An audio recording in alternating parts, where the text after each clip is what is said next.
بسم اللہ الرحمن الرحیم۔ شروع کرتا ہوں اللہ کے نام سے جو بے انتہا مہربان نہایت رحم کرنے والے ہیں۔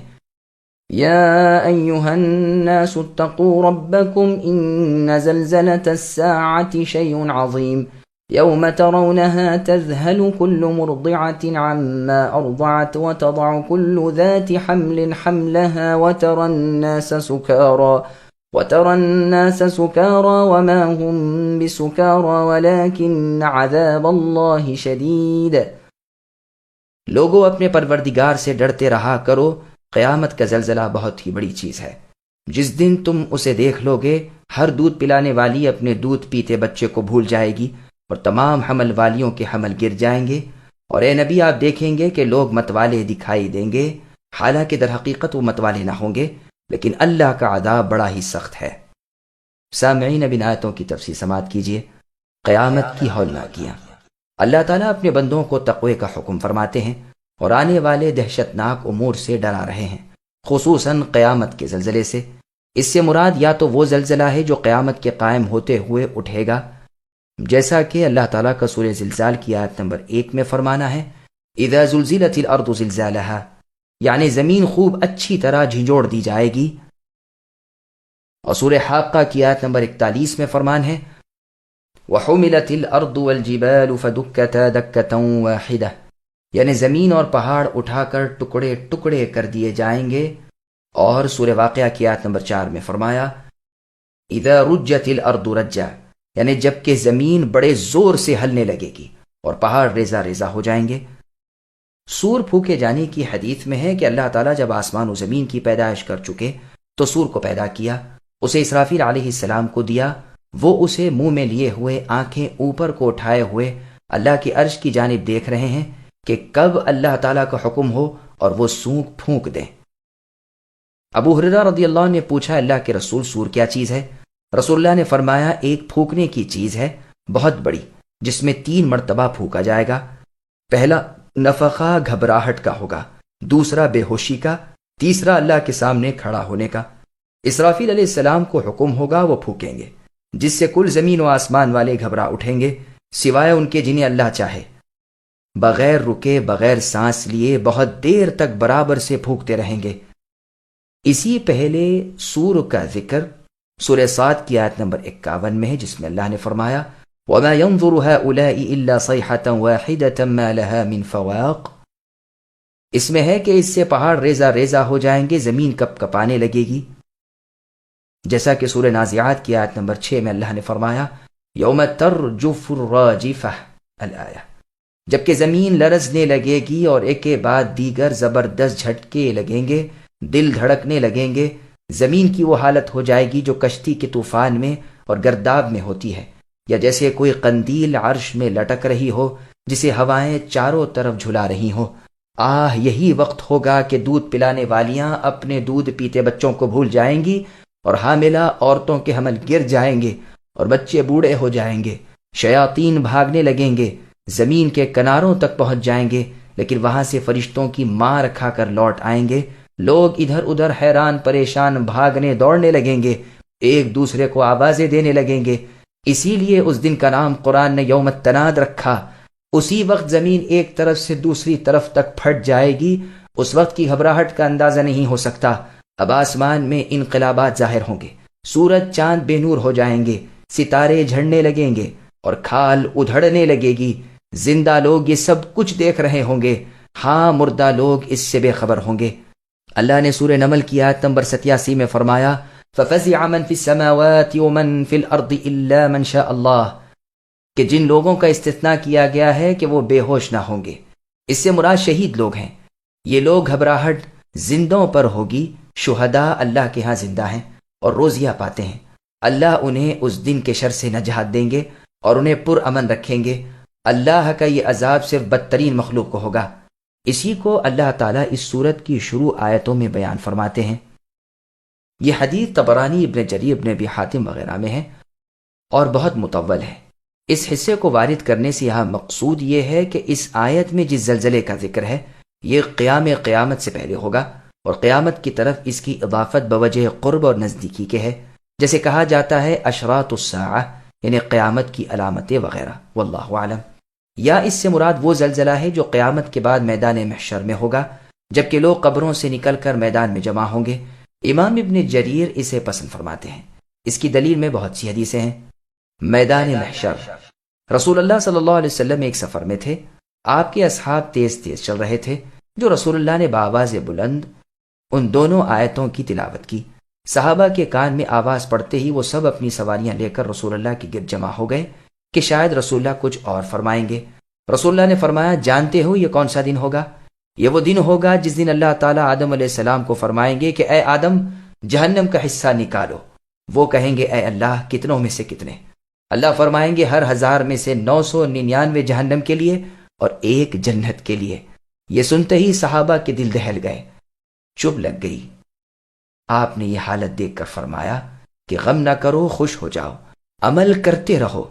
اس ذات کی قسم جس کے ہاتھ میں محمد کی جان ہے، تمہارے ساتھ مخلوق کی وہ تعداد ہے کہ جس کے ساتھ ہو اسے بڑھا دے، یعنی یاجوج اور ماجوج بنی آدم میں سے جو ہلاک ہو گئے اور ابلیس کی اولاد۔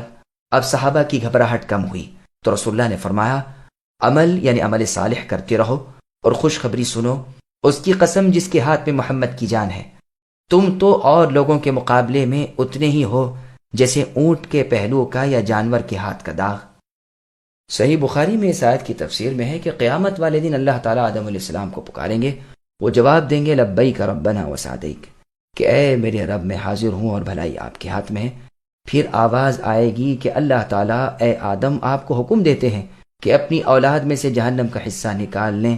پوچھیں گے، اے اللہ، کتنا؟ حکم ہوگا، ہر 1000 میں سے 999۔ اس وقت حاملہ کے حمل گر جائیں گے، بچے بوڑھے ہو جائیں گے، لوگ حواس باختہ ہو جائیں گے، کسی نشے سے نہیں بلکہ اللہ کے عذابوں کی سختی کی وجہ سے۔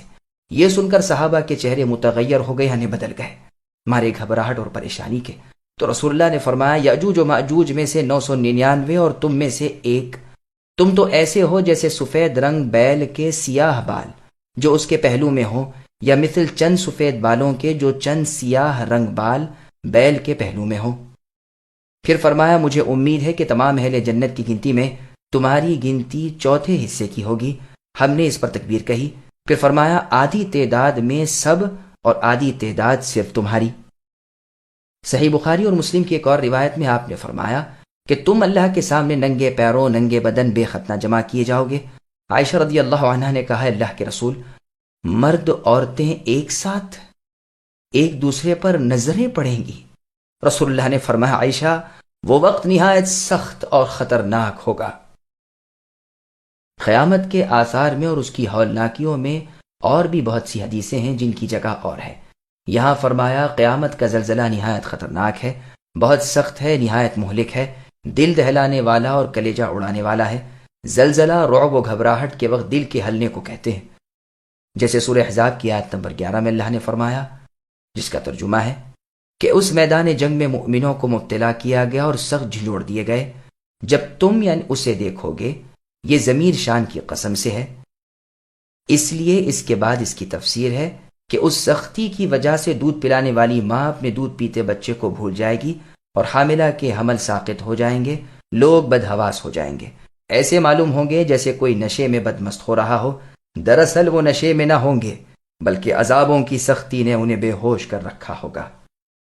وَمِنَ النَّاسِ مَن يُجَادِلُ فِي اللَّهِ بِغَيْرِ عِلْمٍ وَيَتَّبِعُ كُلَّ شَيْطَانٍ مَرِيدٍ كُتِبَ عَلَيْهِ أَنَّهُ مَن تَوَلَّاهُ فَأَنَّهُ يُضِلُّهُ وَيَهْدِيهِ إِلَى عَذَابِ السَّعِيرِ يَا أَيُّهَا النَّاسُ إِن كُنتُمْ فِي رَيْبٍ مِّنَ الْبَعْثِ فَإِنَّا خَلَقْنَاكُم مِّن تُرَابٍ ثُمَّ مِن نُّطْفَةٍ ثم من علقة ثم من مضغة مخلقة وغير مخلقة لنبين لكم ونقر في الأرحام ما نشاء إلى أجل مسمى ثم نخرجكم طفلا ثم لتبلغوا أشدكم ومنكم من يتوفى ومنكم من يرد إلى أرذل العمر لكي لا يعلم من بعد علم شيئا وترى الأرض هامدة فإذا أنزلنا عليها الماء اهتزت وربت وأنبتت من كل زوج بهيج ذلك بأن الله هو الحق وأنه يحيي الموتى وأنه على كل شيء قدير وأن الساعة آتية لا ريب فيها وأن الله يبعث من في القبور۔ بعض لوگ اللہ کے بارے میں باتیں بناتے ہیں اور وہ بھی بے علمی کے ساتھ، سرکش شیطان کی ماتحتی میں، جس پر قضائے الہی لکھ دی گئی ہے کہ جو کوئی اس کی یعنی شیطان کی رفاقت یعنی دوستی کرے، وہ شیطان اسے گمراہ کر دے گا اور اسے آگ کے عذاب کی طرف لے چلے گا۔ لوگو، اگر تمہیں مرنے کے بعد جی اٹھنے میں شک ہے تو سوچو تو کہ ہم نے تمہیں مٹی سے پیدا کیا، پھر نطفے سے، پھر خون بستہ سے، پھر گوشت کے لوتھڑے سے، جو صورت دیا گیا تھا اور بے نقشہ تھا، یہ ہم تم پر ظاہر کر دیتے ہیں، اور ہم جسے چاہیں ایک ٹھہرائے ہوئے وقت تک رحم مادر میں رکھتے ہیں، پھر تمہیں بچپن کی حالت میں دنیا میں لاتے ہیں، پھر تاکہ تم اپنی پوری جوانی کو پہنچو۔ تم میں سے بعض تو وہ ہیں جو فوت کر لیے جاتے ہیں، اور بعض بڑھاپے کی ناکارہ عمر کی طرف پھر سے لوٹا دیے جاتے ہیں کہ وہ ایک چیز سے باخبر ہونے کے بعد پھر بے خبر ہو جائیں۔ اے نبی، آپ دیکھتے ہیں کہ زمین بنجر اور خشک ہے، پھر جب کہ ہم اس پر بارشیں برساتے ہیں تو وہ ابھرتی ہے اور پھولتی ہے اور ہر قسم کی رونقدار نباتات اگاتی ہے۔ یہ اس لیے کہ اللہ ہی حق ہے اور وہی مردوں کو جلاتے ہیں، اور وہ ہر چیز پر قدرت رکھنے والے ہیں، اور یہ کہ قیامت قطعاً آنے والی ہے جس میں کوئی شک و شبہ نہیں، اور یقیناً اللہ تعالیٰ قبروں والوں کو دوبارہ زندہ فرمائیں گے۔ سامعین، اب ان آیتوں کی تفسیر سماعت کیجیے۔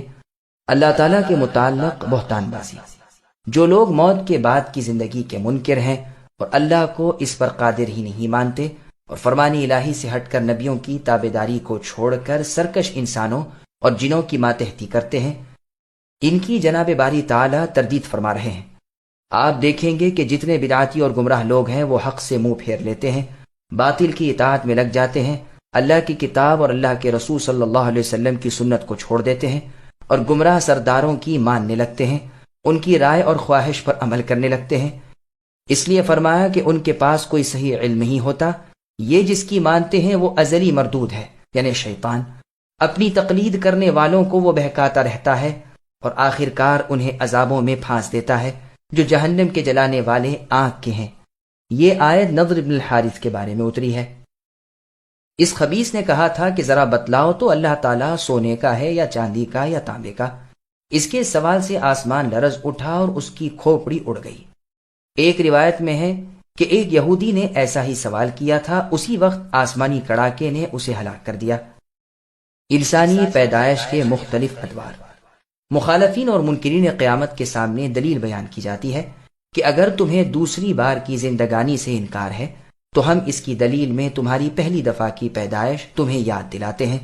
تم اپنی اصلیت پر غور کر کے دیکھو کہ ہم نے تمہیں مٹی سے بنایا ہے، یعنی تمہارے باپ آدم علیہ السلام کو، جن کی نسل تم سب ہو، پھر تم سب کو ذلیل حقیر پانی کے قطروں یعنی منی سے پیدا کیا، جس نے پہلے خون بستہ کی شکل اختیار کی، پھر گوشت کا ایک لوتھڑا بنا۔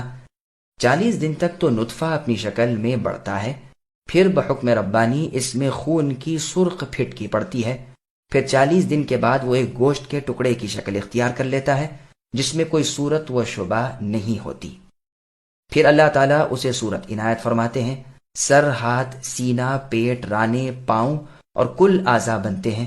کبھی اس سے پہلے ہی حمل ساقط ہو جاتا ہے، کبھی اس کے بعد بچہ گر پڑتا ہے، یہ تمہارے مشاہدے کی بات ہے، اور کبھی ٹھہر جاتا ہے۔ جب اس لوتھڑے پر 40 دن گزر جاتے ہیں تو اللہ تعالیٰ فرشتے کو بھیجتے ہیں جو اسے ٹھیک ٹھاک اور درست کر کے اس میں روح پھونک دیتا ہے، اور جیسے اللہ کی چاہت ہو خوبصورت بدصورت مرد عورت بنا دیا جاتا ہے۔ رزق، اجل، نیکی، بدی اسی وقت لکھ دی جاتی ہے۔ بخاری اور مسلم میں ہے، رسول اللہ صلی اللہ علیہ وسلم فرماتے ہیں، تم میں سے ہر ایک کی پیدائش اس کی ماں کے پیٹ میں 40 رات تک جمع ہوتی ہے، پھر 40 دن تک خون بستہ کی صورت رہتی ہے، پھر 40 دن تک گوشت کے لوتھڑے کی، پھر فرشتے کو 4 چیزیں لکھ دینے کا حکم دے کر بھیجا جاتا ہے، رزق، عمل، اجل یعنی کل مدت جینے کی، اور شقی یعنی بدبخت یا خوشبخت ہونا لکھ لیا جاتا ہے، پھر اس میں روح پھونکی جاتی ہے۔ پیدا ہونے سے قبل تقدیر کا لکھا جانا۔ تفسیر ابن جریر اور ابن ابی حاتم میں ہے، عبداللہ بن مسعود رضی اللہ عنہ فرماتے ہیں، نطفے کے رحم میں ٹھہرتے ہی فرشتہ پوچھتا ہے کہ اے اللہ، یہ مخلوق ہوگا یا نہیں؟ اگر انکار ہوا تو وہ جمتا ہی نہیں، خون کی شکل میں رحم اسے خارج کر دیتا ہے، اور اگر حکم ملا کہ اس کی پیدائش کی جائے گی تو فرشتہ دریافت کرتا ہے کہ لڑکا ہوگا یا لڑکی، نیک ہوگا یا بد، اجل کیا ہے، اثر کیا ہے، کہاں مرے گا۔ پھر نطفے سے پوچھا جاتا ہے تیرا رب کون ہے؟ وہ کہتا ہے اللہ۔ پوچھا جاتا ہے رازق کون ہے؟ کہتا ہے اللہ۔ پھر فرشتے سے کہا جاتا ہے تو جا اور اصل کتاب میں دیکھ لے، وہیں اس کا سارا حال مل جائے گا۔ پھر وہ پیدا کیا جاتا ہے، لکھی ہوئی زندگی گزارتا ہے، مقدر رزق پاتا ہے، مقررہ جگہ چلتا پھرتا ہے، پھر موت آتی ہے اور دفن کیا جاتا ہے جہاں دفن ہونا مقدر ہے۔ پھر عامر شعبی رحمہ اللہ نے یہی آیت تلاوت فرمائی، مضغہ ہونے کے بعد چوتھی پیدائش کی طرف لوٹایا جاتا ہے، ذی روح بنتا ہے۔ صحیح مسلم میں ہے، حذیفہ بن اسید رضی اللہ عنہ کی مرفوع روایت میں ہے کہ 45 دن جب نطفے پر گزر جاتے ہیں تو فرشتہ دریافت کرتا ہے کہ یہ دوزخی ہے یا جنتی، جو جواب دیا جاتا ہے لکھ لیتا ہے۔ پھر پوچھتا ہے لڑکا ہوگا یا لڑکی، جو جواب ملتا ہے لکھ لیتا ہے۔ پھر عمل، اثر، رزق اور اجل لکھی جاتی ہے اور صحیفہ لپیٹ لیا جاتا ہے جس میں نہ کمی ممکن ہے نہ زیادتی۔ پھر بچہ ہو کر دنیا میں تولد ہوتا ہے، نہ عقل ہے نہ سمجھ ہے، کمزور ہے اور تمام اعضاء ضعیف ہیں۔ پھر اللہ تعالیٰ بڑھاتے رہتے ہیں، ماں باپ کو مہربان کر دیتے ہیں، دن رات انہیں اس کی فکر رہتی ہے، تکلیفیں اٹھا کر پرورش کرتے ہیں اور اللہ تعالیٰ اس کو پروان چڑھاتے ہیں، یہاں تک کہ عنفوان جوانی کا زمانہ آتا ہے، خوبصورت تنو مند ہو جاتا ہے۔ بعض تو جوانی میں ہی چل بستے ہیں، بعض بوڑھے پھوس ہو جاتے ہیں۔ انسان کی ضعیف العمری کہ پھر سے عقل و خرد کھو بیٹھتے ہیں اور بچوں کی طرح ضعیف ہو جاتے ہیں، حافظہ فہم سب میں فطور پڑ جاتا ہے، علم کے بعد بے علم ہو جاتے ہیں، جیسے اللہ نے سورہ روم کی آیت نمبر 54 میں فرمایا، اللہ الذی خلقکم من ضعف الی آخر الآیہ، اللہ نے تمہیں کمزوری میں پیدا کیا، پھر زور دیا، پھر اس قوت و طاقت کے بعد ضعف اور بڑھاپا آیا۔ جو کچھ وہ چاہتا ہے پیدا کرتا ہے، وہ اللہ پورے علم والے اور کامل قدرت والے ہیں۔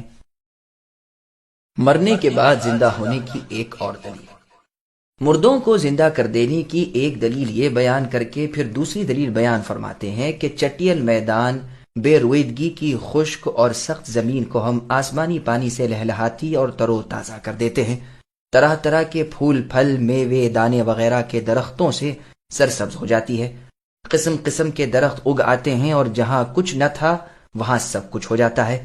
مردہ زمین ایک دم زندگی کے کشادہ سانس لینے لگتی ہے، جس جگہ ڈر لگتا تھا وہاں اب راحت، روح اور نور عین اور سرور قلب موجود ہو جاتا ہے۔ قسم قسم کے طرح طرح کے میٹھے، کھٹے، خوش ذائقہ، مزید رنگ و روپ والے پھل اور میووں سے لدے ہوئے خوبصورت چھوٹے بڑے درخت جھوم جھوم کر بہار کا لطف دکھانے لگتے ہیں۔ یہی وہ مردہ زمین ہے جو کل تک خاک اڑا رہی تھی، آج دل کا سرور اور آنکھوں کا نور بن کر اپنی زندگی کی جوانی کا مزدہ دے رہی ہے۔ پھولوں کے چھوٹے چھوٹے پودے دماغ کو طبلہ عطار بنا دیتے ہیں، دور سے نسیم کے ہلکے ہلکے جھونکے کتنے خوشگوار معلوم ہوتے ہیں۔ فسبحان اللہ وبحمدہ، سبحان اللہ العظیم۔ سچ ہے خالق مدبر اللہ تعالیٰ اپنی چاہت کے مطابق کرنے والے، خود مختار، حاکم، حقیقی مالک و مولا اللہ تعالیٰ ہی ہیں۔ وہی اللہ ہیں کہ جو مردوں کو زندہ کرنے والے ہیں، اور اللہ کی نشانی مردہ زمین کا زندہ ہونا مخلوق کی نگاہوں کے سامنے ہے۔ وہ ہر انقلاب پر، ہر قلب ماہیت پر قادر ہے۔ اللہ جو چاہتے ہیں ہو جاتا ہے، جس کام کا ارادہ فرماتے ہیں کہتے ہیں ہو جا، پھر ناممکن ہے کہ وہ کہتے ہی نہ ہو جائے۔ یاد رکھو قیامت قطعاً بلا شک و شبہ آنے والی ہی ہے، اور قبروں کے مردوں کو وہ اللہ قدرت والے زندہ کر کے اٹھانے والے ہیں۔ وہ اللہ تو عدم سے وجود میں لانے پر قادر تھے اور ہیں اور ہمیشہ رہیں گے۔ سورہ یاسین میں بھی بعض لوگوں کے اس اعتراض کا ذکر کر کے انہیں ان کی پہلی پیدائش یاد دلا کر قائل کیا گیا ہے، ساتھ ہی سبز درخت سے آنکھ پیدا کرنے کی قلب ماہیت کو بھی دلیل میں پیش فرمایا گیا ہے، یعنی سورہ یاسین کی آیت نمبر 78 تا آیت نمبر 80، اور آیتیں بھی اس بارے میں بہت سی ہیں۔ مسند احمد نے سنن ابی داؤد میں لقید ابن عامر رضی اللہ عنہ، جو ابو رزین عقیلی رضی اللہ عنہ کی کنیت سے مشہور ہیں، ایک مرتبہ رسول اللہ صلی اللہ علیہ وسلم سے دریافت کرتے ہیں کہ کیا ہم لوگ سب کے سب قیامت کے دن اپنے رب تبارک و تعالیٰ کو دیکھیں گے؟ اور اللہ کی مخلوق میں اس دیکھنے کی مثال کوئی ہے؟ رسول اللہ نے فرمایا، کیا تم سب کے سب چاند کو یکساں طور پر نہیں دیکھتے؟ ہم نے کہا ہاں۔ فرمایا، پھر اللہ تو بڑی عظمت والے ہیں۔ پھر پوچھا، اے اللہ کے رسول، مردوں کو دوبارہ زندہ کرنے کی بھی کوئی مثال دنیا میں ہے؟ جواب ملا کہ کیا ان جنگلوں سے تم نہیں گزرتے جو غیر آباد ویران پڑے ہوں، خاک اڑ رہی ہو، خشک مردہ ہو رہے ہوں، پھر تم دیکھتے ہو کہ وہی ٹکڑا سبزے سے اور قسم قسم کے درختوں سے ہرا بھرا زندہ نوپید ہو جاتا ہے، بارونق بن جاتا ہے۔ اسی طرح اللہ مردوں کو زندہ کرتے ہیں، اور مخلوق میں بھی دیکھی ہوئی مثال اس کا کافی نمونہ اور ثبوت ہے۔ معاذ بن جبل رضی اللہ عنہ فرماتے ہیں، جو اس بات کا یقین رکھے کہ اللہ تعالی حق ہے اور قیامت قطعاً بے شبہ اور شک آنے والی ہے، اور اللہ تعالی مردوں کو قبروں سے دوبارہ زندہ کریں گے، وہ یقینی جنتی ہے۔ وَمِنَ النَّاسِ مَن يُجَادِلُ فِي اللَّهِ بِغَيْرِ عِلْمٍ وَلَا هُدًى وَلَا كِتَابٍ مُنِيرٍ ثَانِيَ عِطْفِهِ لِيُضِلَّ عَن سَبِيلِ اللَّهِ لَهُ فِي الدُّنْيَا خِزْيٌ وَنُذِيقُهُ يَوْمَ الْقِيَامَةِ عَذَابَ الْحَرِيقِ ذَلِكَ بِمَا قَدَّمَتْ يَدَاكَ وَأَنَّ اللَّهَ لَيْسَ بِظَلَّامٍ لِّلْعَبِيدِ۔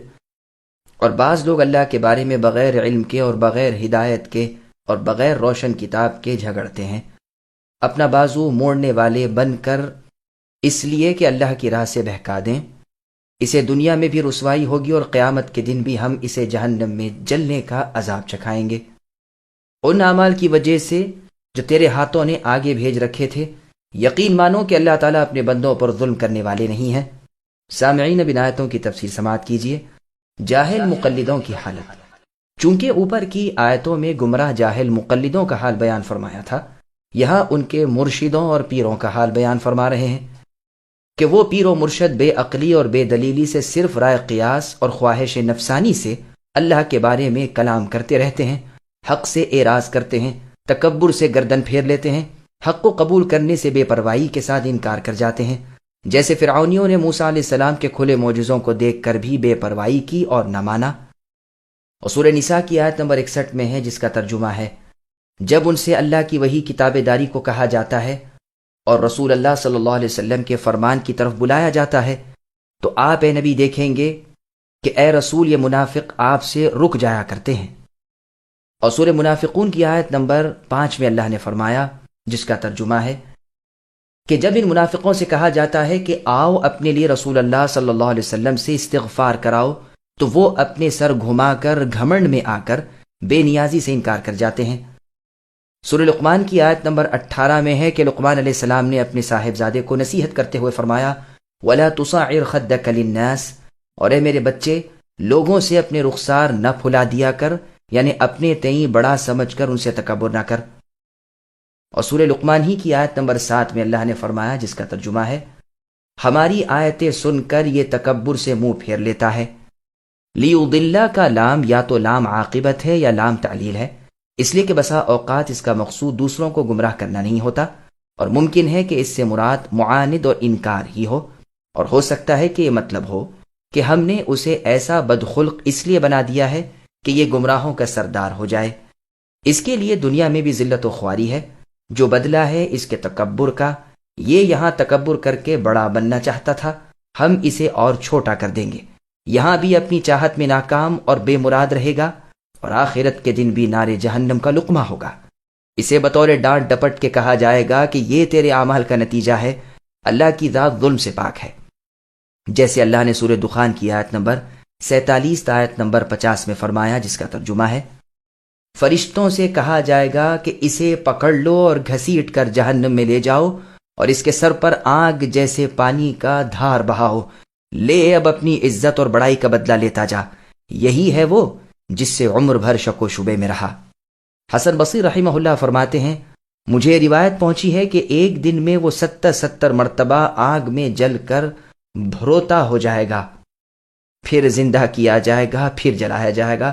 اعاذنا اللہ ہم سب کو اپنی پناہ میں رکھے۔ ومن الناس من يعبد الله على حرف فإن أصابه خير اطمأن به وإن أصابته فتنة انقلب على وجهه خسر الدنيا والآخرة ذلك هو الخسران المبين يدعو من دون الله ما لا يضره وما لا ينفعه ذلك هو الضلال البعيد يدعو لمن ضره أقرب من نفعه لبئس المولى ولبئس العشیر۔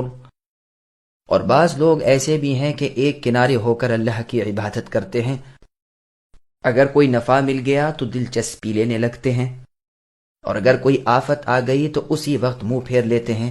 انہوں نے دونوں جہان کا نقصان اٹھا لیا، واقعی یہ کھلا نقصان ہے۔ اللہ کے سوا انہیں پکارا کرتے ہیں جو نہ انہیں نقصان پہنچا سکے نہ نفع، یہی تو دور دراز کی گمراہی ہے۔ اسے پکارتے ہیں جس کا نقصان اس کے نفع سے قریب ہے، یقیناً برے والی ہیں اور برے ساتھی۔ سامعین، اب ان آیتوں کی تفسیر سماعت کیجیے۔ مفاد پرست لوگوں کا تذکرہ۔ حرف کے معنی شک کے، ایک طرف کے ہیں، گویا وہ دین کے کنارے کھڑے ہو جاتے ہیں، فائدہ ہوا تو پھولے نہیں سماتے، نقصان دیکھا تو بھاگ کھڑے ہوئے۔ صحیح بخاری میں ابن عباس رضی اللہ عنہما سے مروی ہے، ہجرت کر کے مدینے پہنچتے تھے، اب اگر بال بچے ہوئے، جانوروں میں برکت ہوئی تو کہتے ہیں یہ دین بڑا اچھا ہے، اور اگر نہ ہوئے تو کہتے ہیں یہ دین نہایت برا ہے۔ ابن ابی حاتم میں ہے، آپ ہی سے مروی ہے کہ اعراب یعنی دیہاتی لوگ رسول اللہ کے پاس آتے، اسلام قبول کرتے، واپس جا کر اگر اپنے ہاں بارش کا پانی پاتے، جانوروں میں گھر بار میں برکت دیکھتے تو اطمینان سے کہتے بڑا اچھا دین ہے، اور اگر اس کے خلاف دیکھتے تو جھٹ سے بک دیتے کہ اس دین میں سوائے نقصان کے کچھ نہیں۔ اس پر یہ آیت اتری۔ بروایت عوفی ابن عباس رضی اللہ عنہما سے منقول ہے کہ ایسے لوگ بھی تھے جو مدینے پہنچتے، یہاں آ کر ان کے ہاں لڑکا، ان کی اونٹنی کو بچہ آیا، انہیں صحت ہوئی تو خوش ہو جاتے اور اس دین کی تعریفیں کرنے لگتے، اور اگر کوئی بلا مصیبت آ گئی، مدینے کی ہوا موافق نہ آئی، گھر میں لڑکی پیدا ہو گئی، صدقے کا مال میسر نہ ہوا، تو شیطانی وسوسے میں آ جاتے اور صاف کہہ دیتے کہ اس دین میں تو مشکل ہی مشکل ہے۔ عبد الرحمن رحمہ اللہ کا بیان ہے کہ یہ حالت منافقوں کی ہے، دنیا اگر مل گئی تو دین سے خوش ہیں، جہاں نہ ملی یا کوئی امتحان آ گیا فوراً پلہ جھاڑ لیا کرتے ہیں، مرتد کافر ہو جاتے ہیں، پورے بد نصیب ہیں، دنیا و آخرت برباد کر لیتے ہیں۔ اس سے زیادہ اور بربادی کیا ہوتی؟ جن ٹھاکروں اور بتوں بزرگوں سے یہ مدد مانگتے ہیں، جن سے فریاد کرتے ہیں، جن کے پاس اپنی حاجتیں لے جاتے ہیں، جن سے روزیاں مانگتے ہیں، وہ تو محض عاجز ہیں، نفع نقصان ان کے ہاتھ ہے ہی نہیں۔ سب سے بڑی گمراہی یہی تو ہے، دنیا میں بھی ان کی عبادت سے نقصان نفع سے پیشتر ہی ہو جاتا ہے، اور آخرت میں ان سے جو نقصان پہنچے گا اس کا تو کہنا ہی کیا ہے۔ یہ بت تو ان کے نہایت برے ولی اور نہایت برے ساتھی ثابت ہوں گے، یا یہ مطلب کہ ایسا کرنے والے خود بہت ہی بد اور بڑے ہی برے ہیں۔ واللہ اعلم۔ ان اللہ يدخل الذين آمنوا وعملوا الصالحات جنات تجري من تحتها الانهار ان اللہ يفعل ما يريد من كان يظن أن لن ينصره الله في الدنيا والآخرة فليمدد بسبب إلى السماء ثم ليقطع فلينظر هل يذهبن كيده ما يغيظ وكذلك أنزلناه آيات بينات وأن الله يهدي من يريد۔ بے شک ایمان اور نیک اعمال والوں کو اللہ تعالیٰ لہریں لیتی ہوئی نہروں والی جنتوں میں لے جائیں گے۔ اللہ جو ارادہ کرے اسے کر کے رہتے ہیں۔ جس کا یہ خیال ہو کہ اللہ تعالیٰ اپنے رسول کی مدد دونوں جہاں میں نہ کریں گے، وہ اونچائی پر ایک رسہ باندھ کر اپنے حلق میں پھندا پھانس لے، پھر دیکھ لے کہ اس کی چالاکیوں سے وہ بات ہٹ جاتی ہے جو اسے تڑپا رہی ہے۔ ہم نے اسی طرح اس قرآن کو واضح آیتوں میں اتارا ہے، جسے اللہ چاہے ہدایت نصیب فرماتے ہیں۔ سامعین، اب آیتوں کی تفسیر سماعت کیجیے۔ برے لوگوں کا بیان کر کے بھلے لوگوں کا ذکر ہو رہا ہے، جن کے دلوں میں یقین کا نور ہے، اور جن کے اعمال میں سنت کا ظہور ہے، بھلائیوں کے خواہاں، برائیوں سے گریزاں ہیں، یہ بلند محلات میں عالی درجات ہوں گے، کیونکہ یہ راہ یافتہ ان کے سوائے لوگ حواس باختہ ہیں، اب جو چاہے کرے، جو چاہے رکھے دھرے۔ قرآن کے احکام واضح ہیں، یعنی جو یہ جان رہا ہے کہ اللہ تعالیٰ اپنے نبی کی مدد نہ دنیا میں کرے گا نہ آخرت میں، ایسا شخص یقین مانے کہ اس کا یہ خیال محض خیال ہے، رسول اللہ صلی اللہ علیہ وسلم کی مدد ہو کر ہی رہے گی۔ گو یہ کفار و مشرکین اپنے غصے میں مر ہی جائے، بلکہ اسے چاہیے کہ اپنے مکان کی چھت میں رسی باندھ کر، اپنے گلے میں پھندا ڈال کر اپنے تئیں ہلاک کر دے۔ ناممکن ہے کہ وہ چیز یعنی اللہ کی مدد اس کے نبی کے لیے نہ آئے، گو یہ جل جل کر مر جائیں، مگر ان کی خیال آرائیاں غلط ثابت ہو کر ہی رہیں گی۔ یہ مطلب بھی ہو سکتا ہے کہ اس کی سمجھ کے خلاف ہو کر ہی رہے گا۔ اللہ کی امداد آسمان سے نازل ہوگی، ہاں اگر اس کے بس میں ہو تو ایک رسی لٹکا کر آسمان پر چڑھ جائے اور اس اترتی ہوئی مدد آسمانی کو کاٹ دے، لیکن پہلا معنی زیادہ ظاہر ہے، اور اس میں ان کی پوری عاجزی اور نامرادی کا ثبوت ہے کہ اللہ اپنے دین کو، اپنی کتاب کو، اپنے نبی محمد صلی اللہ علیہ وسلم کو ترقی دیں گے ہی۔ چونکہ یہ لوگ اسے دیکھ نہیں سکتے، اس لیے انہیں چاہیے کہ یہ مر جائیں، اپنے تئیں ہلاک کر ڈالیں، جیسے اللہ تعالیٰ نے سورہ غافر کی آیت نمبر 51 میں فرمایا، اِنَّا لَنَنصُرُ رُسُلَنَا وَالَّذِينَ آمَنُوا، یعنی ہم اپنے رسولوں کی اور ایمانداروں کی مدد کرتے ہی ہیں، دنیا میں بھی اور آخرت میں بھی۔ یہاں فرمایا کہ یہ پھانسی پر لٹک کر دیکھ لے کہ شان محمدی کو کس طرح کم کر سکتا ہے، اپنے سینے کی آگ کو کس طرح بجھا سکتا ہے۔ اس قرآن کو ہم نے اتارا ہے جس کی آیتیں الفاظ اور معنی کے لحاظ سے بہت ہی واضح ہیں۔ اللہ کی طرف سے اللہ کے بندوں پر یہ حجت ہے، ہدایت گمراہی اللہ کے ہاتھ میں ہے، اللہ کی حکمت وہی جانتے ہیں، کوئی اللہ سے باز پرس نہیں کر سکتا۔ وہ اللہ سب کے حاکم ہیں، وہ رحمتوں والے، عدل والے، غلبے والے، حکمت والے، عظمت والے اور علم والے ہیں۔ کوئی اللہ پر مختار نہیں، جو چاہے وہ کر گزرے، سب سے حساب لینے والے وہی تو ہیں، اور وہ بھی بہت جلد۔ إن الذين آمنوا والذين هادوا والصابئين والنصارى والمجوس والذين أشركوا إن الله يفصل بينهم يوم القيامة إن الله على كل شيء شهيد ألم تر أن الله يسجد له من في السماوات ومن في الأرض والشمس والقمر والنجوم والجبال والشجر والدواب وكثير من الناس وكثير حق عليه العذاب ومن يهن الله فما له من مكرم ان اللہ یفعل ما یشاء۔ بے شک ایماندار اور یہودی اور صابئ اور نصرانی اور مجوسی اور مشرکین، ان سب کے درمیان قیامت کے دن خود اللہ تعالیٰ فیصلہ کر دیں گے۔ اللہ تعالیٰ ہر چیز پر گواہ ہیں۔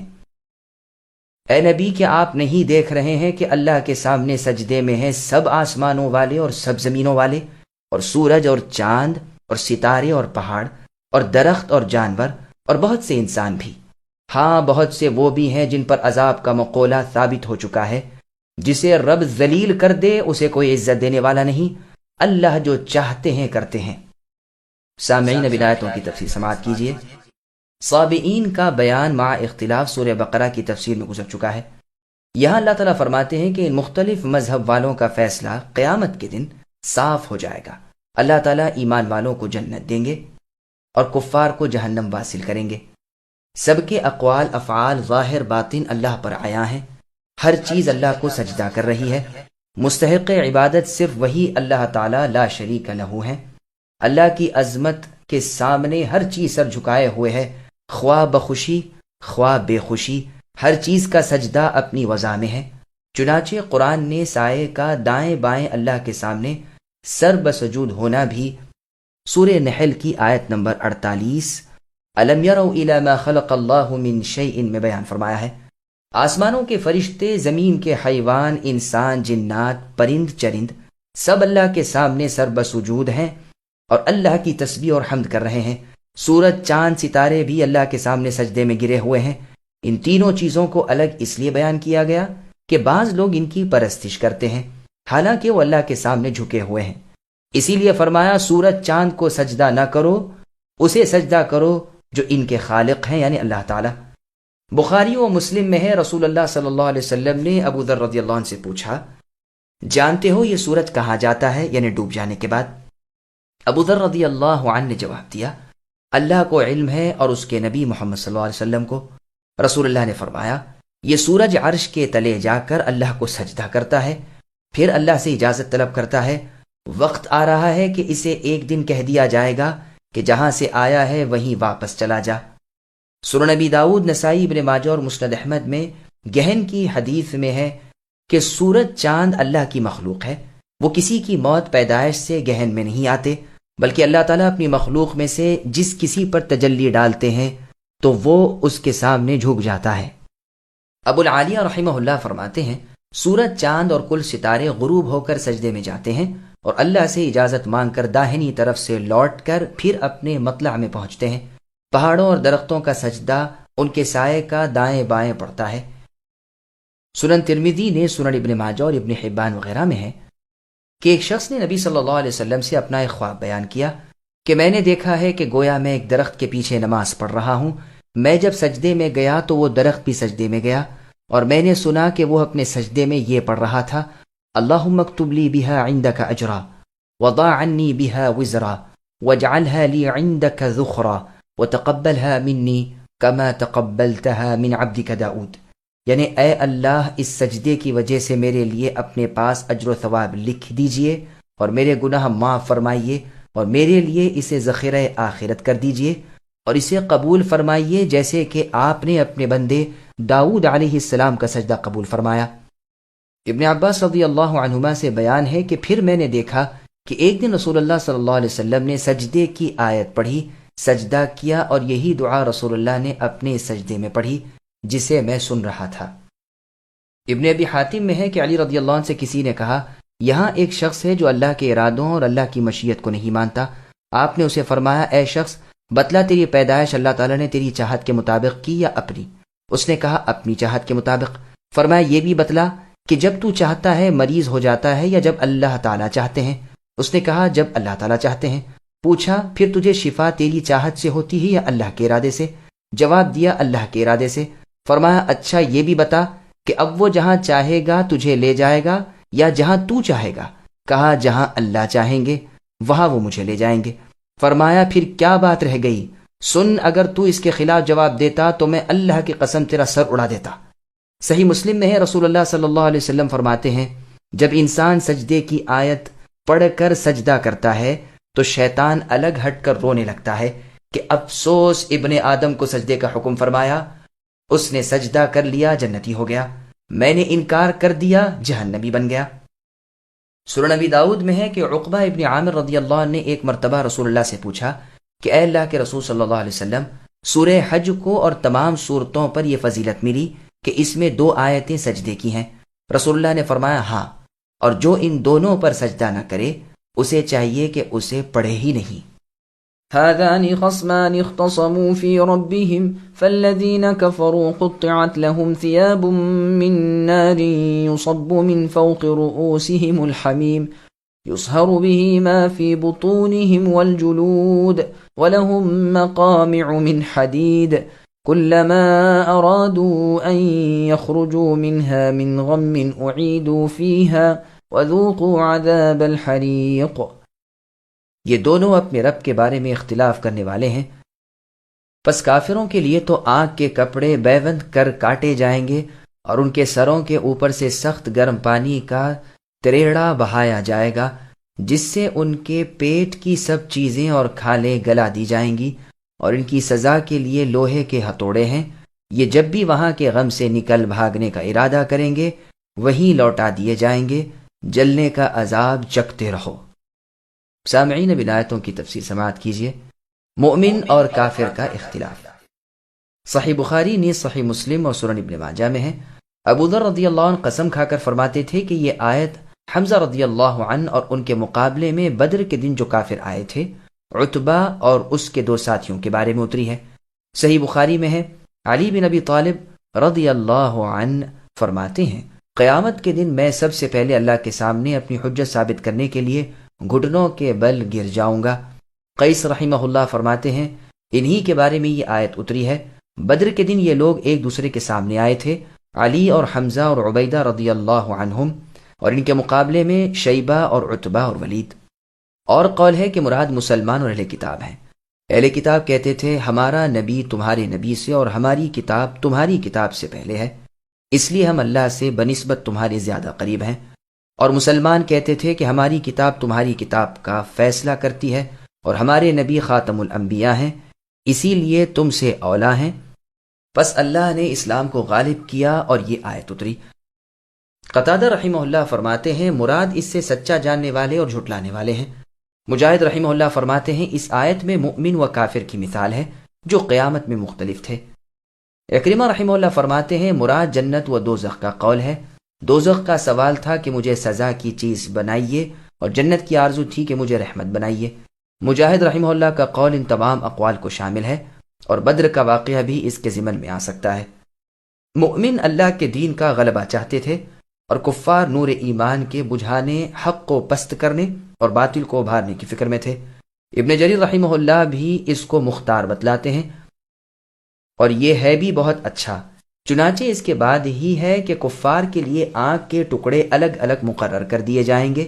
یہ تانبے کی صورت میں ہوں گے جو بہت ہی حرارت یعنی گرمی پہنچاتا ہے، پھر اوپر سے گرم ابلتے ہوئے پانی کا تریڑا ڈالا جائے گا جس سے آنتیں اور چربی گھل جائے گی اور کھال بھی جھلس کر جھڑ جائے گی۔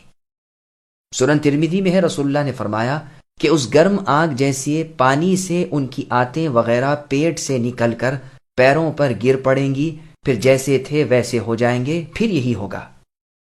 ابن جریر طبری میں ہے ابن عباس رضی اللہ عنہما فرماتے ہیں اس کے لگتے ہی ایک ایک عضو بدن جھڑ جائے گا اور ہائے وائے کا غل مچ جائے گا، جب کبھی وہاں سے نکل جانا چاہیں گے وہیں لوٹا دیے جائیں گے۔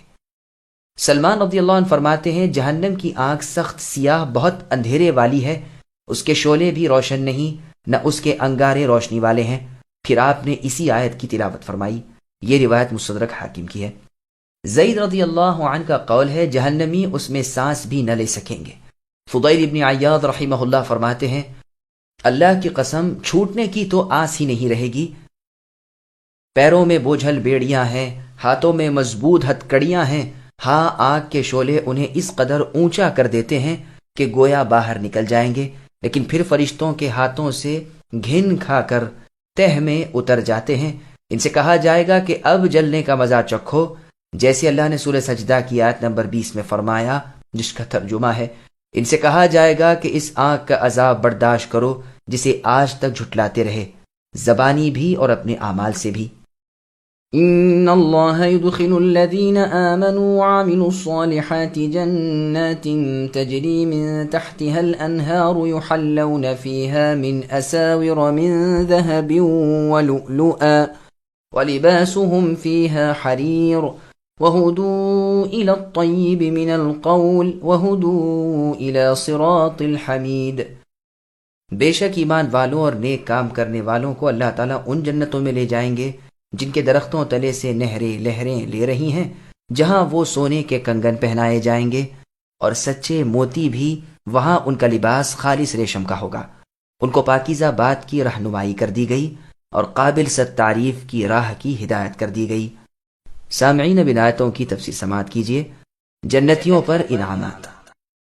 گزشتہ آیتوں میں جہنمیوں کا اور ان کی سزاؤں کا، ان کے طوق و زنجیر کا، ان کے جلنے جھلسنے کا، ان کے آنکھ کے لباس کا ذکر کر کے اب جنت کا، وہاں کی نعمتوں کا اور وہاں کے رہنے والوں کا حال اللہ تعالیٰ بیان فرما رہے ہیں۔ اللہ ہمیں اپنی سزاؤں سے بچائے اور جزاؤں سے نوازے، آمین۔ اللہ تعالیٰ فرماتے ہیں ایمان اور نیک عمل کے بدلے جنت ملے گی، جہاں کے محلات اور باغات کے چاروں طرف پانی کی نہریں لہریں مار رہی ہوں گی، جہاں چاہیں گے وہیں خود بخود ان کا رخ ہو جایا کرے گا۔ سونے کے زیوروں سے سجے ہوئے ہوں گے، موتیوں میں تل رہے ہوں گے۔ متفق علیہ حدیث میں ہے رسول اللہ نے فرمایا مومن کا زیور وہاں تک پہنچے گا جہاں تک وضو کا پانی پہنچتا ہے۔ کعب احبار رحمہ اللہ فرماتے ہیں جنت میں ایک فرشتہ ہے جس کا نام بھی مجھے معلوم ہے، وہ اپنی پیدائش سے مؤمنوں کے لیے زیور بنا رہا ہے اور قیامت تک اسی کام میں رہے گا۔ اگر ان میں سے ایک کنگن بھی دنیا میں ظاہر ہو جائے تو سورج کی روشنی اسی طرح جاتی رہے جس طرح اس کے نکلنے سے چاند کی روشنی جاتی رہتی ہے۔ دوزخیوں کے کپڑوں کا ذکر گزشتہ آیتوں میں ہو چکا ہے۔ یہاں جنتیوں کے کپڑوں کا ذکر ہو رہا ہے کہ وہ نرم چمکیلے ریشمی کپڑے پہنے ہوئے ہوں گے، جیسے سورہ دہر کی آیت نمبر 21 اور 22 میں اللہ نے فرمایا، جس کا ترجمہ ہے کہ ان جنتیوں کے لباس سبز ریشمی ہوں گے، چاندی کے کنگن ہوں گے اور شراب طہور کے جام پر جام پی رہے ہوں گے۔ یہ ہے تمہاری جزا اور یہ ہے تمہاری بار آور سعی کا نتیجہ۔ صحیح بخاری اور مسلم نیز سنن الکبریٰ میں نبی صلی اللہ علیہ وسلم کا فرمان ہے، ریشم تم نہ پہنو، جو اسے دنیا میں پہن لے گا وہ آخرت کے دن اس سے محروم رہے گا۔ مسند احمد نیز صحیح بخاری اور مسلم میں ہے، عبداللہ بن زبیر رضی اللہ عنہما فرماتے ہیں، جو اس دن ریشمی لباس سے محروم رہا وہ جنت میں نہ جائے گا، کیونکہ جنت والوں کا یہی لباس ہے۔ ان کو پاک بات سکھا دی گئی، جیسے اللہ نے سورہ ابراہیم کی آیت نمبر 23 میں فرمایا، تحیتہم فیہا سلام۔ ایماندار اللہ کے حکم سے جنت میں جائیں گے جہاں ان کا تحفہ آپس میں سلام ہوگا۔ اور سورہ رعد کی آیت نمبر 23 اور 24 میں ہے، جس کا ترجمہ ہے، ہر دروازے سے فرشتے جنتیوں کے پاس آئیں گے اور سلام کر کے کہیں گے، تمہارے صبر کا کیا اچھا انجام ہوا۔ اور سورہ واقعہ کی آیت نمبر 25 اور 26 میں اللہ نے فرمایا، لا يسمعون فيها لغوا ولا تأثیما الا قیلا سلاما سلاما۔ وہاں جنت میں جنتی کوئی لغو بیہودہ بات اور رنجیدہ بات نہ سنیں گے بجز سلام اور سلامتی کے، پس انہیں وہ مکان دے دیا گیا جہاں صرف دل لبھانے والی آوازیں اور سلام ہی سلام سنتے ہیں۔ جیسے اللہ کا فرمان ہے، وہاں مبارک سلامت کی آوازیں ہی آئیں گی، برخلاف دوزخ کے کہ ہر وقت ڈانٹ ڈپٹ سنتے ہیں، جھڑکے جاتے ہیں اور سرزنش کی جا رہی ہے کہ ایسے عذاب برداشت کرو وغیرہ۔ اور انہیں وہ جگہ دی گئی کہ یہ نہال نہال ہو گئے، اور بے ساختہ ان کی زبانوں سے اللہ کی حمد ادا ہونے لگی، کیونکہ بے شمار بے نظیر رحمتیں پالی، یعنی اہل جنت کے لیے۔ صحیح مسلم میں رسول اللہ کا فرمان ہے کہ جیسے بے قصد و بے تکلف سانس آتا جاتا رہتا ہے، اسی طرح جنت میں جنت والوں کو تسبیح و حمد کا الہام ہوگا۔ بعض مفسرین کا قول ہے کہ طیب کلام سے مراد قرآن کریم ہے اور لا الہ الا اللہ ہے۔ حدیث میں ہے کہ لا الہ الا اللہ بہترین ذکر ہے، اور صراط حمید یعنی لائق تعریف راستے سے مراد اسلامی راستہ ہے۔ یہ تفسیر بھی پہلی تفسیر کے خلاف نہیں، واللہ اعلم۔ ان الذين كفروا ويصدون عن سبيل الله والمسجد الحرام الذي جعلناه للناس سواء العاكف فيه والباد ومن يرد فيه بإلحاد بظلم نذقه من عذاب أليم۔ بے شک جن لوگوں نے کفر کیا اور اللہ کی راہ سے روکنے لگے، اور اس حرمت والی مسجد یعنی مسجد الحرام سے بھی، جسے ہم نے تمام لوگوں کے لیے مساوی کر دیا ہے، وہیں کے رہنے والے ہوں یا باہر کے ہوں، جو بھی ظلم کے ساتھ وہاں الحاد کا ارادہ کرے، ہم اسے دردناک عذاب چکھائیں گے۔ سامعین، اب اس آیت کی تفسیر سماعت کیجیے۔ مسجد الحرام سے روکنا بڑا گناہ ہے۔ اللہ تعالیٰ کافروں کے اس فعل کی تردید کرتے ہیں جو مسلمانوں کو مسجد حرام سے روکتے تھے، وہاں انہیں احکام حج ادا کرنے سے باز رکھتے تھے، باوجود اس کے اولیاء اللہ ہونے کا دعویٰ کرتے تھے، حالانکہ اولیاء اللہ وہ ہیں جن کے دلوں میں اللہ کا ڈر ہو۔ اس سے معلوم ہوتا ہے کہ یہ ذکر مدینے کا ہے، جیسے سورہ بقرہ کی آیت نمبر 217 یسألونک عن الشہر الحرام میں ہے۔ یہاں فرمایا کہ باوجود کفر کے پھر یہ بھی فعل ہے کہ اللہ کی راہ سے اور مسجد حرام سے مسلمانوں کو روکتے ہیں جو در حقیقت اس کے اہل ہیں۔ یہی ترتیب سورہ رعد کی آیت نمبر 28 الذین آمنوا وتطمئن قلوبهم بذکر اللہ، یعنی ان کی صفت یہ ہے کہ ان کے دل اللہ کے ذکر سے مطمئن ہو جاتے ہیں۔ مسجد حرام جو اللہ نے سب کے لیے یکساں طور پر باحرمت بنائی ہے، مقیم مسافر کے حقوق میں کوئی کمی زیادتی نہیں رکھی۔ اہل مکہ بھی مسجد حرام میں اتر سکتے ہیں اور باہر والے بھی۔ وہاں کی منزلوں میں وہاں کے باشندے اور بیرون جات کے لوگ سب ایک ہی حق رکھتے ہیں۔ اس مسئلے میں امام شافعی، امام اسحاق بن راہویہ رحمہم اللہ نے امام احمد بن حنبل رحمہ اللہ کی موجودگی میں اختلاف کیا۔ امام شافعی رحمہ اللہ تو فرمانے لگے مکے کی حویلیاں ملکیت میں لائی جا سکتی ہیں، ورثے میں بٹ سکتی ہیں اور کرائے پر بھی دی جا سکتی ہیں۔ دلیل یہ دی کہ اسامہ بن زید رضی اللہ عنہما نے رسول اللہ سے سوال کیا کہ کل آپ مکے میں اپنے ہی مکان میں اتریں گے؟ تو رسول اللہ نے جواب دیا کہ عقیل یعنی میرے چچازاد بھائی نے ہمارے لیے کون سی حویلی چھوڑی ہے؟ پھر فرمایا کافر مسلمان کا وارث نہیں ہوتا اور نہ مسلمان کافر کا۔ یہ روایت بخاری، مسلم، سنن نبی داؤد وغیرہ کی ہے۔ امام شافعی نے ایک اور دلیل یہ بھی دی کہ امیر المؤمنین عمر فاروق رضی اللہ عنہ نے صفوان ابن امیہ کا مکان 4000 درہم میں خرید کر وہاں جیل خانہ بنایا تھا۔ طاؤس اور عمرو ابن دینار بھی اس مسئلے میں امام صاحب کے ہم نوا ہیں۔ امام اسحاق بن راہوے رحمہ اللہ اس کے خلاف کہتے ہیں کہ وہ ورثے میں نہیں بٹ سکتے، نہ کرائے پر دیے جا سکتے ہیں۔ سلف میں سے ایک جماعت یہی کہتی ہے۔ مجاہد اور عطا رحمہ اللہ کا یہی مسلک ہے۔ اس کی دلیل ابن ماجہ کی یہ حدیث ہے۔ علقمہ بن نضلہ رحمہ اللہ فرماتے ہیں رسول اللہ صلی اللہ علیہ وسلم کے زمانے میں اور صدیقی و فاروقی خلافت میں مکے کی حویلیاں آزاد اور بے ملکیت کہیں جاتی رہیں۔ اگر ضرورت ہوتی تو رہتے، ورنہ اور کو بسنے کے لیے دے دیتے۔ لیکن یہ روایت علقمہ ابن نضلہ کے تابعی ہونے نیز ان کے ارسال کی وجہ سے ضعیف ہے۔ عبداللہ بن عمر رضی اللہ عنہما فرماتے ہیں نہ تو مکے کے مکانوں کو بیچنا جائز ہے، نہ ان کا کرایہ لینا۔ عطا رحمہ اللہ بھی حرم میں کرایہ لینے کو منع کرتے تھے۔ عمر بن الخطاب رضی اللہ عنہ مکے کے گھروں کے دروازے رکھنے سے روکتے تھے کیونکہ صحن میں حاجی لوگ ٹھہرا کرتے تھے۔ سب سے پہلے گھر کا دروازہ سہیل ابن عمرو رضی اللہ عنہ نے بنایا۔ عمر رضی اللہ عنہ نے اسی وقت انہیں حاضری کا حکم بھیجا۔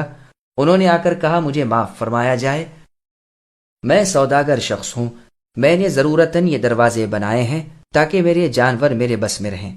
آپ نے فرمایا پھر خیر ہم اسے تمہارے لیے ہی جائز رکھتے ہیں۔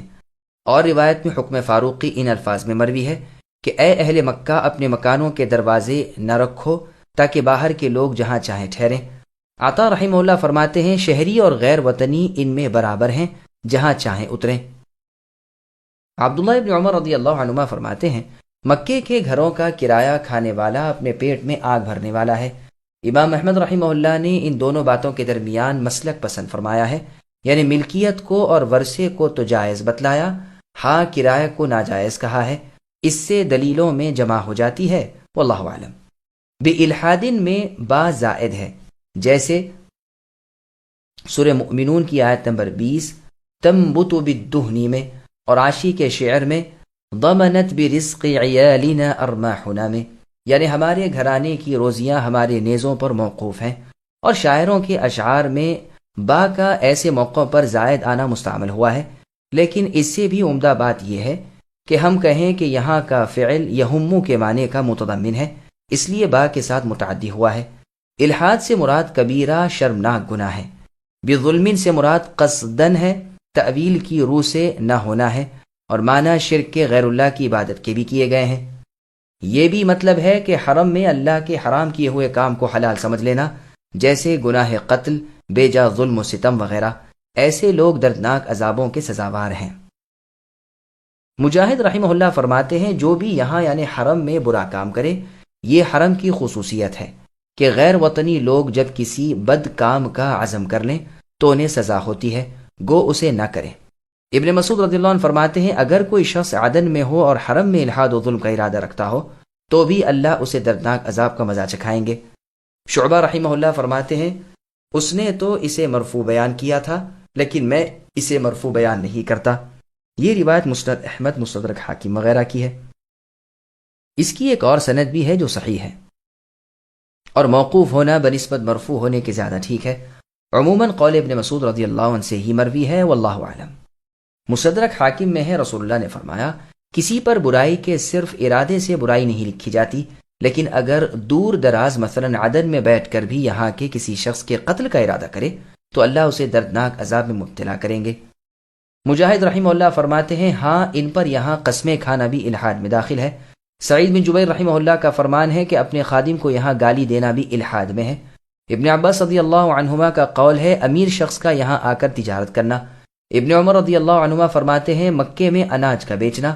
حبیب ابن ابو ثابت رحمہ اللہ فرماتے ہیں گراں فروشی کے لیے اناج کو یہاں روک رکھنا۔ ابن عباس رضی اللہ عنہما فرماتے ہیں یہ آیت عبداللہ ابن انیس کے بارے میں اتری ہے، اسے رسول اللہ نے ایک مہاجر اور ایک انصار کے ساتھ بھیجا تھا۔ ایک مرتبہ ہر ایک اپنے اپنے نسب پر فخر کرنے لگا۔ اس نے غصے میں آ کر انصاری کو قتل کر دیا اور مکے کی طرف بھاگ کھڑا ہوا اور دین اسلام چھوڑ بیٹھا، یعنی مرتد ہو گیا۔ تو مطلب یہ ہوگا کہ جو الحاد کر کے مکے کی پناہ لے، ان آثار سے گو یہ معلوم ہوتا ہے کہ یہ سب کام الحاد میں سے ہیں، لیکن حقیقتاً یہ ان سب سے زیادہ عام ہے، بلکہ اس میں تنبیہ ہے اس سے بڑی چیز پر، اسی لیے کہ جب ہاتھی والوں نے بیت اللہ کی خرابی کا ارادہ کیا تو اللہ تعالیٰ نے ان پر پرندوں کے غول بھیج دیے، جنہوں نے ان پر کنکریاں پھینک کر ان کا بھس اڑا دیا اور وہ دوسروں کے لیے باعث عبرت بنا دیے گئے۔ چنانچہ صحیح بخاری نیز ابن حبان میں ہے، رسول اللہ نے فرمایا کہ ایک لشکر اس بیت اللہ خانہ کعبہ کے غزوے کے ارادے سے آئے گا، جب وہ پہنچیں گے تو سب کے سب مع اول آخر کے دھسا دیے جائیں گے۔ مسند احمد میں ہے کہ عبداللہ بن عمر رضی اللہ عنہما عبداللہ بن زبیر رضی اللہ عنہما سے فرماتے ہیں، آپ یہاں یعنی مسجد حرام میں الحاد کرنے سے بچیں۔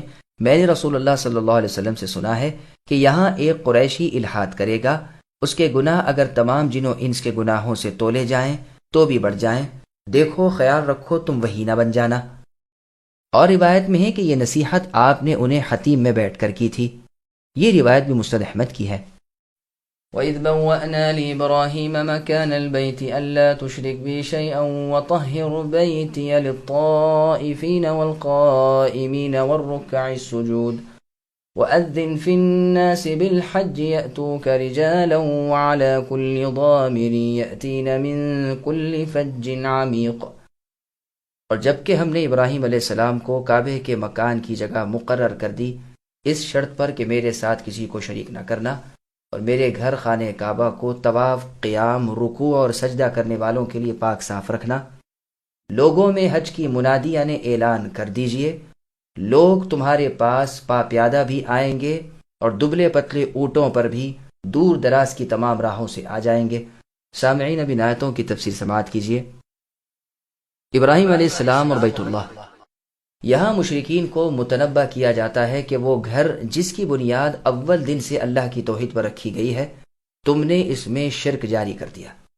اس گھر کے بانی خلیل اللہ ابراہیم علیہ السلام ہے، سب سے پہلے آپ نے ہی اسے بنایا۔ رسول اللہ صلی اللہ علیہ وسلم سے ابو ذر رضی اللہ عنہ نے سوال کیا کہ اللہ کے رسول، سب سے پہلے کون سی مسجد بنائی گئی؟ رسول اللہ نے فرمایا مسجد حرام یعنی خانہ کعبہ۔ میں نے کہا پھر کون سی؟ فرمایا بیت المقدس یعنی مسجد الاقصی۔ میں نے کہا ان دونوں کے درمیان کس قدر مدت کا فاصلہ ہے؟ فرمایا 40 سال کا۔ یہ روایت صحیح بخاری نیز صحیح مسلم، مسند احمد وغیرہ کی ہے۔ اور سورہ آل عمران کی آیت نمبر 96 میں اللہ نے فرمایا ان اول بیت وضع للناس للذی ببکۃ مبارکا، 2 آیتوں تک۔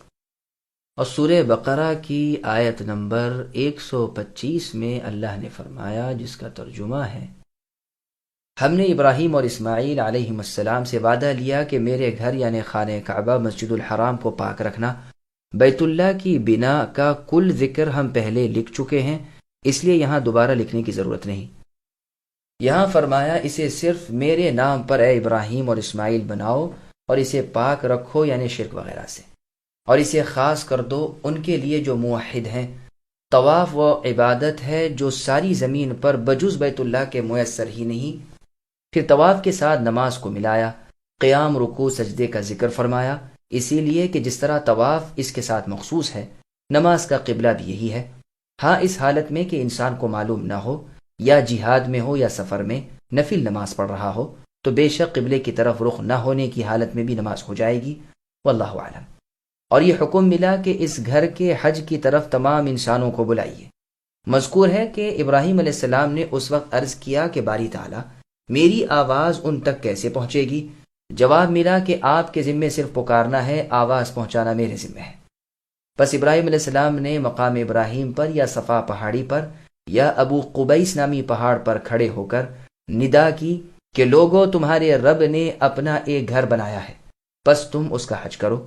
پہاڑ جھک گئے اور ابراہیم علیہ السلام کی آواز ساری دنیا میں گونج گئی، یہاں تک کہ باپ کی پیٹھ میں اور ماں کے پیٹ میں جو تھے انہیں بھی سنائی دی۔ ہر پتھر، درخت اور ہر اس شخص نے جس کی قسمت میں حج کرنا لکھا تھا بآواز بلند لبیک پکارا۔ بہت سے سلف سے یہ منقول ہے۔ یہ روایت مستدرک حاکم اور تفسیر ابن جریر طبری میں ہے، واللہ اعلم۔ پھر آگے فرمایا پیدل لوگ بھی آئیں گے اور سواریوں پر سوار بھی آئیں گے۔ اس سے بعض حضرات نے استدلال کیا ہے کہ جسے طاقت ہو اس کے لیے پیدل حج کرنا سواری پر حج کرنے سے افضل ہے، اس لیے کہ پہلے پیدل والوں کا ذکر ہے، پھر سواری کا، تو ان کی طرف زیادہ توجہ ہوئی اور ان کی ہمت کی قدردانی کی گئی۔ چنانچہ ابن عباس رضی اللہ عنہما فرماتے ہیں میری یہ تمنا باقی رہ گئی کہ کاش کہ میں پیدل حج کرتا، اس لیے کہ فرمان الہی میں پیدل والوں کا ذکر ہے، لیکن اکثر بزرگوں کا قول ہے کہ سواری پر افضل ہے، کیونکہ رسول اللہ صلی اللہ علیہ وسلم نے باوجود کمال قدرت و قوت کے پا پیادہ حج نہیں کیا، تو سواری پر حج کرنا رسول اللہ کی پوری اقتدا ہے۔ پھر آگے اللہ نے فرمایا کہ دور دراز سے حج کے لیے آئیں گے۔ خلیل اللہ ابراہیم علیہ السلام کی دعا بھی یہی تھی، جس کا ذکر اللہ نے سورہ ابراہیم کی آیت نمبر 37 میں فرمایا فَاجْعَلْ أَفْئِدَةً مِّنَ النَّاسِ تَهْوِي إِلَيْهِمْ، کہ اے اللہ لوگوں کے دلوں کو آپ ان کی طرف متوجہ کر دیجئے۔ آج دیکھ لو وہ کون سا مسلمان ہے جس کا دل کعبے کی زیارت کا مشتاق نہ ہو اور جس کے دل میں طواف کی تمنائیں تڑپ نہ رہی ہوں۔ اللہ ہمیں نصیب فرمائے، آمین۔